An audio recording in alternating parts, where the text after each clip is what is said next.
হাসিটা ওই দেখো দেখেছো এতদিন এগুলো দেখেছো কেউ তোমরা এতদিন আমাদের কাছে ছিল প্রচন্ড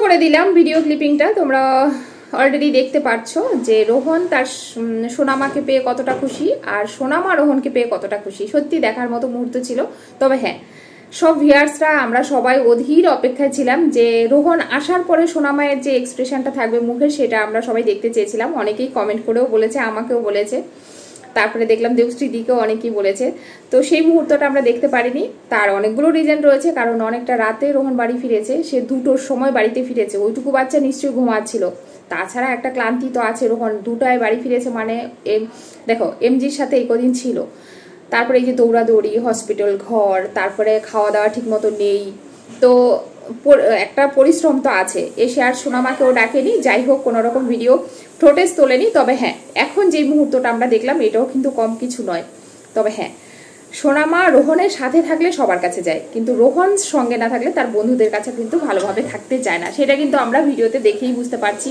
তবে হ্যাঁ বাপ মেয়ে দুজনেই খুব খুশি আর সোনামাকে দেখার মতো ছিল সত্যি খুব কিউট রোহনের বেবিটা সত্যি খুব কিউট আর বাবা হিসাবে এর থেকে ভালো বাবা বোধহয় জন্ম দিয়েও কেউ হতে পারে না অনেকেই তো দেখেছি অনেক বাবাও দেখেছি অনেক কসাই বাবাও দেখেছি আবার অনেক ছেলে মেয়েও দেখেছি তবে রোহনকে দেখলে সোনামাকে দেখলে বুঝতেই পারি না আমরা যে এটা রোহনের সত্যিকারের নিজের বেবি নয় একটা কুড়িয়ে পাওয়া বাচ্চা তাকে সে নিজের মেয়ের মতো করে মানুষ করছে আর এতটা ভালোবাসা দিচ্ছে সত্যিকারের নিজের রক্তের হলেও বোধ হয় মানুষ এতটা ভালোবাসা দিতে পারতো না যেটা কিনা রোহন দিচ্ছে যাই হোক খুব সুন্দর মুহূর্ত তবে হ্যাঁ রোহনকে নিয়ে আমার আজকের ভিডিওটা শুধু নয় এখানে আরো কিছু ক্রিয়েটারকে নিয়ে কথা বলবো তোমরা দেখতে পাচ্ছ যে হ্যাঁ রোহনকে নিয়ে কিছু কথা বলবো তাছাড়া আজকের ভিডিওটা কিন্তু অনেককে নিয়ে আমি করব তোমরা কিন্তু ভিডিওটা দেখতে থাকো প্রথমত বলি রোহনের ব্যাপারটা হ্যাঁ এমজিকে যেহেতু ও বলেছে যে এমজিকে আমরা সুস্থ করে নিয়ে আসতে পেরেছি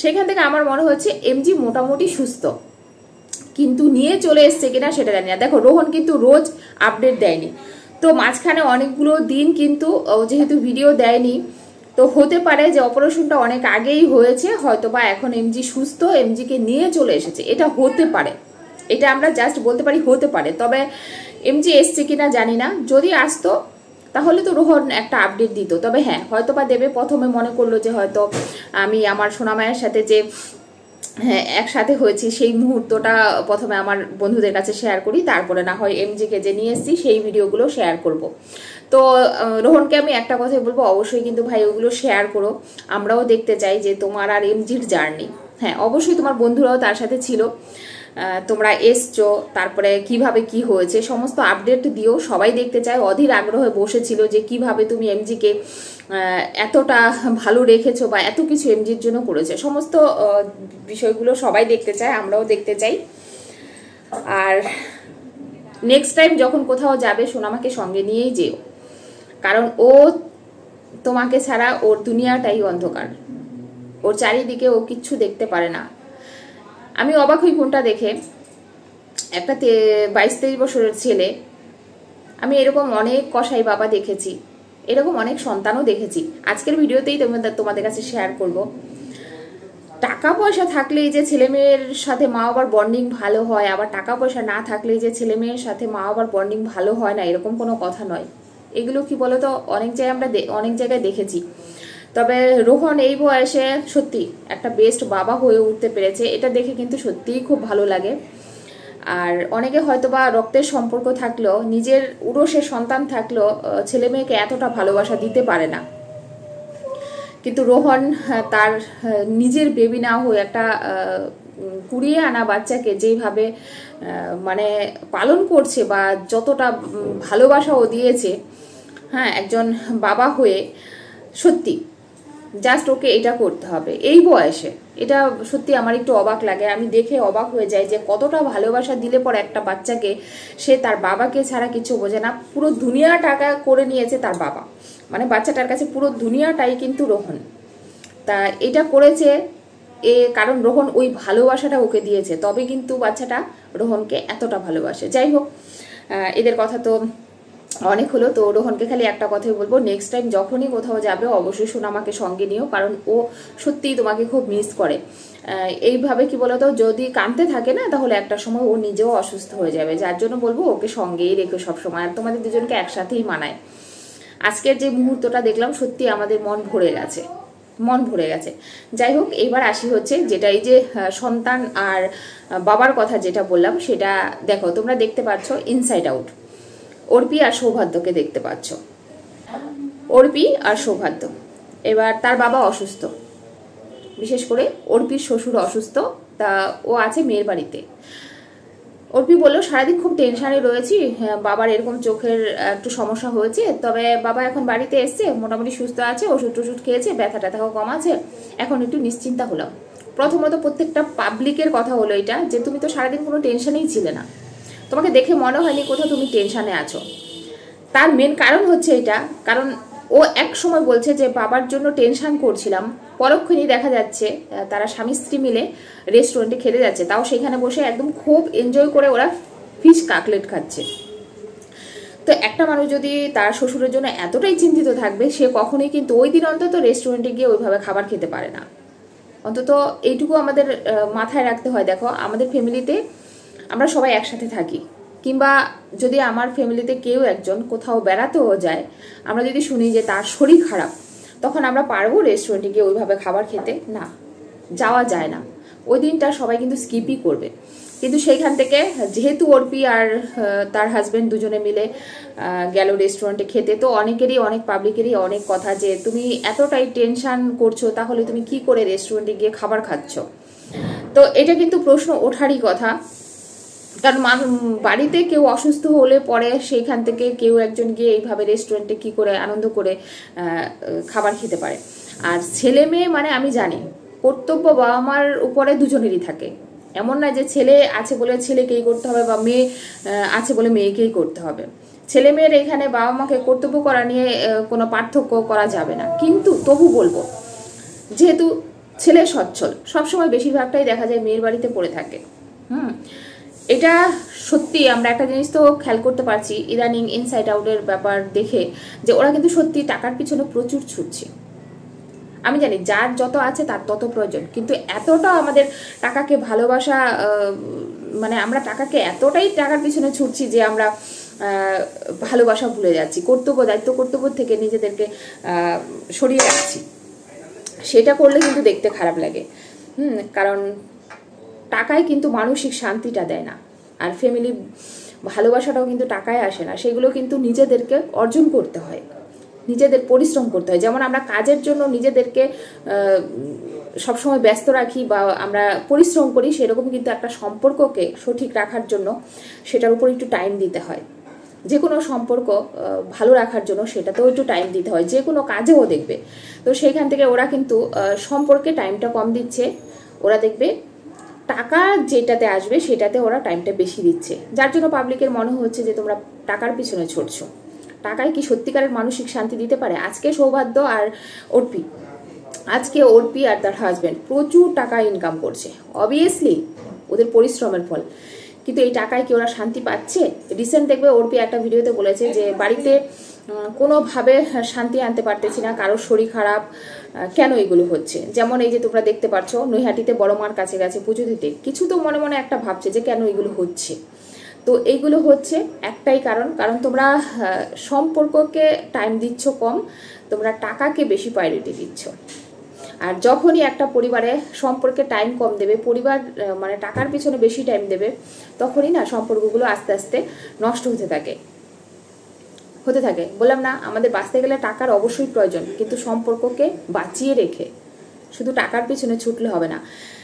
তোমরা খেয়াল করবে একটা বাড়িতে হাজব্যান্ড ওয়াইফ দুজন আছে, একটা হাজব্যান্ড সার্ভিস করেন, কিন্তু তুমি দেখবে দিনের পর দিন ও অফিসের কাজে এত ব্যস্ত থাকে যে ঘরে টাইম দিতে পারে না।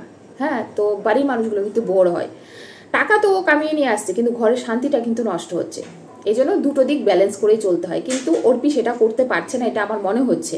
তাছাড়া রিসেন্ট তোমরা দেখেছো অর্পিকে এই 1 বছর আগে তার একটা মাসির মেয়ের বিয়েতে গেছিল, সেইখানে গিয়েও একটা দিন কিন্তু থাকতে পারেনি। গেছে গায়ে হলুদে গেছে, 1-1.5 ঘন্টা ছিল, ঘরে চলে এসছে। আবার তোমার বিয়েতে গেছে, ওই তো বিয়েটা কাটিয়েছে, ওই দিন রাত্রেই বাড়ি ফিরেছে। চাইলে কিন্তু ওইটুকু ছোটো বাচ্চা, ওর স্কুল ছিল না, ও কিন্তু ওই রাতটা ওইখানে থাকতে পারতো না, ছুটে এসছে, তাদের কাজ আছে।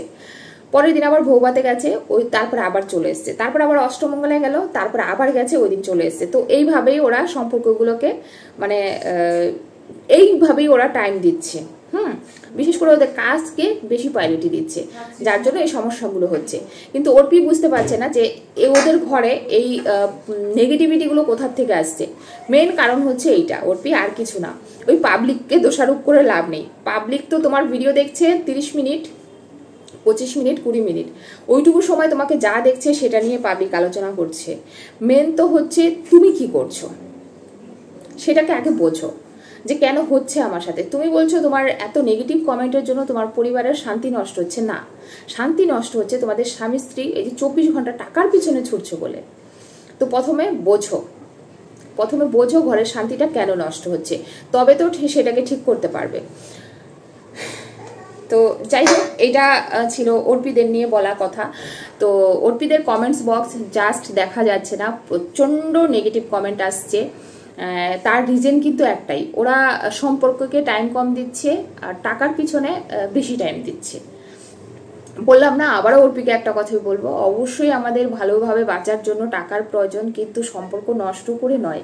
তুমি যদি সম্পর্ক নষ্ট করে সমস্ত সম্পর্কগুলোকে আস্তে আস্তে আস্তে আস্তে সময় কম দাও, তো এই সম্পর্কগুলোও না একটু একটু করে ভালোবাসা কমতে থাকবে। আর তখন তুমি হয়তো অঢেল টাকা ইনকাম করবে, কিন্তু মনের ওই শান্তিটা আর পাবে না। আর তোমার উচিত ছিল অন্তত, তোমার শ্বশুর যতই বলুক না কেন আমার শরীর ভালো আছে, কারণ তুমি যখন তোমার শ্বশুরকে জিজ্ঞেস করবে, বা আমার শ্বশুর, যে কারোর শ্বশুর, আমরা যখন জিজ্ঞেস করবো, বাবা তুমি তো এইমাত্র এলে ডাক্তার দেখি, এখন কেমন মনে হচ্ছে, তখন শ্বশুররাই সেই একটা কথাই বলবে, হাজারও অসুস্থ থাকলেও বলবে টেনশন করো না, ওষুধ খেয়েছি তো সেরে যাবে, ঠিক আছি। তো ওই ঠিক আছে শুনে যদি তুমি হই হই করে নাচতে নাচতে হাজবেন্ডকে নিয়ে রেস্টুরেন্টে চলে যাও, অথচ শ্বশুরের কাছে একবারও গিয়ে একটু দেখা না করো, তাহলে সেগুলো তো পাবলিকের চোখে পড়বেই। পাবলিক তো বোকা নয়, পাবলিক বোঝে। তো যার জন্য এই প্রশ্নগুলো উঠছে। উচিত ছিল তোমাদের অন্তত ওই দিনটা রেস্টুরেন্টে না গিয়ে বাড়িতেই থাকা, কিংবা তোমার শ্বশুরকে একটু দেখে আসা। যতই তোমার ননদের বাড়িতে থাক না কেন, তুমি জানো ভালো আছে, তোমার শ্বশুর ভালো আছে, তারপরেও তোমার গিয়ে একবার দেখা করা উচিত ছিল, এটা আমাদের মনে হয়। এই হচ্ছে ব্যাপার। আর এইবার আসি হচ্ছে যেটা হচ্ছে আমাদের হ্যাপি দিদি ভাইয়ের কথা নিয়ে। তো তোমরা রিসেন্ট দেখতে পাচ্ছ সমস্ত ভিডিওতেই উনি ওই একটাই, আমার সোনা, আমার মনা, আমার ইন্দ্র, আমার যাই হোক ওনার যে ডাকগুলো আছে, আমি খালি একটা কথাই বলবো, উনি শুধু একটা কথা পাবলিককে বোঝাতে চাইছে যে হাজব্যান্ডকে বেঁধে রাখার জন্য তোমাকে হাজব্যান্ডকে এইরকমভাবে রাখতে হবে, তোমরাও এটা চেষ্টা করো। যেমন গোবিন্দার কথাটা বললো, তো আমি খালি ম্যাডামকে একটা কথাই বলবো, হাজবেন্ডকে যে কোনো সম্পর্ক, শুধু হাজবেন্ড নয়, যে কোনো সম্পর্ক জোর করে বেঁধে রাখা যায় না। আর সম্পর্ক বেঁধে রাখার জিনিস নয়, এটা দিদিভাই প্রথমে তুমি বোঝো। সম্পর্ক এমন একটা জিনিস না, সেটাকে বেঁধে রাখা যায় না। আজকে তোমার এত ইনসিকিউরিটি কেন ফিল হয় তোমার ইন্দ্র দাদাকে নিয়ে? আমি বুঝতে পারি না। তুমি নর্মাল একটা প্রশ্ন করছে পাবলিক, তোমাকে নর্মাল একটা কথা জিজ্ঞেস করছে যে তুমি কেন এত শোনা করো, আগে তো এতটা করতে না। সেটাকে তোমার মনে হচ্ছে না, পাবলিক যাই বলুক না কেন আমার হাজব্যান্ডকে আমার বেঁধে রাখতে হবে। এমনকি তুমি ভিডিওতে বলছো, প্রমোট করছো সেটাকে, যে হাজব্যান্ডদেরকে বেঁধে রাখো। সত্যিকারের কি কোনো সম্পর্ককে বেঁধে রাখা যায়? আর বেঁধে রাখা কি উচিত? আর হাজব্যান্ডের সম্পর্ক তো আমাদের তো আত্মায় মিল থাকবে, আত্মায় মিল থাকবে, সে আমার একটা অংশ, তাকে বেঁধে রাখবো কেন? আমরা সাধারণত বেঁধে রাখি কাদের? পোষ্যদের বেঁধে রাখি। জন্তু জানোয়ারদের মানুষ বেঁধে রাখে, কারণ তারা যেখানে সেখানে চলে যেতে পারে। হাজবেন্ড তো আর সেটা নয়, কারণ তোমার সাথে 20 বছরের সম্পর্ক, সেই সম্পর্কে হঠাৎ করেই তোমাকে ছেড়ে চলে যাবে? তাহলে কি এমন ভালোবাসা দিয়েছো তোমার হাজবেন্ডকে যে এইটুকু ভরসা নেই তোমার হাজবেন্ডকে না বাঁধলেও তোমার কাছে তুমি রেখে দিতে পারো? তাহলে বলবো তোমার ভালোবাসা খুবই ঠুনকো। নিজেকে প্রথমে চেঞ্জ করো, নিজের মানসিকতা চেঞ্জ করো, দেখবে এমনি শান্তি পাবে। তুমি এখন পাগল হয়ে গেছো, সব থেকে ভালো একটা ভালো জ্যোতিষী দেখাও। তোমার কি সমস্যা হচ্ছে তারা ঠিক বলে দেবে। কারণ আমার মনে হচ্ছে না তোমার মেন্টালি এখন তুমি ঠিক আছো বলে, কারণ তোমার কথাবার্তা দেখে এতটা ইনসিকিউরিটি ফিল করছো বলার বাইরে। যাই হোক, আমাদের হ্যাপি দিদিকে শুধু এইটুকু বলার ছিল, আর ইনসাইড আউটকে নিয়ে এইটুকুই বললাম। আর রাহুলকে অবশ্যই বলবো যে নেক্সট টাইম সোনামাকে সঙ্গে নিয়ে সব জায়গায় যাস, কারণ ও তোকে খুব মিস করে আর সত্যি দেখতে খুব খারাপ লাগে। তো চলো বন্ধুরা, আজকের ভিডিও এইটুকুই ছিল। কেমন লাগলো অবশ্যই বলো। সবাই ভালো থেকো, সুস্থ থেকো। দেখা হবে নেক্সট ভিডিওতে। সবাইকে অনেক অনেক ভালোবাসা। দেখা হচ্ছে, টাটা।